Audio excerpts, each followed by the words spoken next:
तो अगर प्रकृति के संयोग हमारी पूरी जिंदगी चला रहे हैं तो उसमें चेतना कहाँ है? तुम तो पहले ही मृत हो।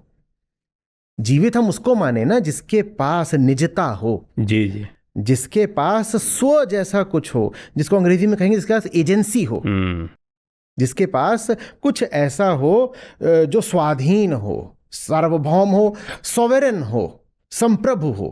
हमारे पास कोई संप्रभुता तो होती नहीं। हम यदि अपने किसी भी कर्म को या निर्णय को देखें तो वो तो दुनिया भर की ताकतों द्वारा संचालित होता है। मानने में हमारे गुरूर को ठेस लग सकती है, पर बात तो यही है, बात तो यही है। तो हम हैं ही नहीं, हम मृत हैं। ये शरीर भी जड़ है, हमारे विचार भी जड़ हैं, हमारी भावनाएं भी जड़ हैं, हमारे निर्णय भी जड़ हैं, हमारा प्रेम भी जड़ है, हमारी घृणा भी जड़ है। हम हैं ही नहीं। जब तुम हो ही नहीं तो तुम पहले ही मृत हो। ये जानना ही है मरना। मरना माने अपने आप को मार नहीं देना, वरना लगेगा कि हिंसा हो रही है। संत लोग कह रहे हैं जो जीवित है उसको कह रहे हैं मरो, मरण है मीठा। उसको प्रेरित किया जा रहा है कि आत्महत्या कर लो। नहीं नहीं नहीं नहीं, उसको समझाया जा रहा है कि बेटा जीवित हो पाना तुम्हारी संभावना है जिसको तुमने कभी पाया ही नहीं। तुम कभी पैदा ही नहीं हुए हो, तुम तो अभी तुम मृत ही हो, तुम पैदा हो ही नहीं। हाँ, संभावित है अभी कि तुम जीवित हो सकते हो। तो फिर इसीलिए वेदांत में द्विज का सिद्धांत आता है। अब द्विज से ऐसा लगता है जैसे एक बार जन्म हुआ और फिर दूसरा जन्म भी हो सकता है। दूसरे जन्म से अर्थ है जो उच्चतर जन्म है, जो बोध का जन्म है। और खरी खरी बात करें तो द्विजता का मतलब ये नहीं दूसरा जन्म होगा, द्विजता का मतलब पहला जन्म होगा।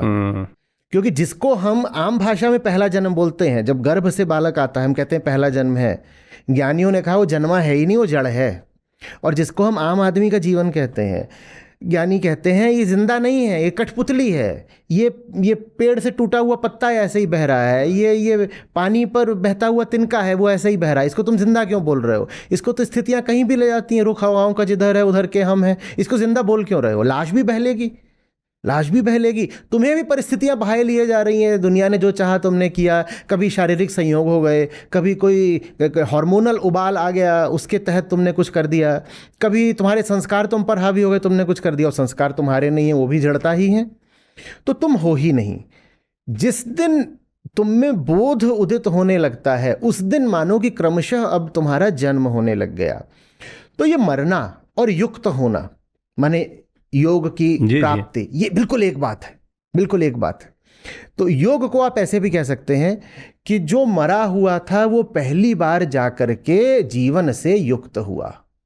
ये जो चलती फिरती लाश है, इसमें पहली बार प्राण फूके गए, ये योग है। और उसको दूसरी दिशा से, दूसरे कोण से देख के हम कह रहे हैं ये जो तुम अपना झूठ पकड़ के बैठे थे कि तुम पहले से ही जिंदा हो, इस झूठ को फूको, भस्म करो। तो इस अर्थ में वो कहते हैं कि मरो।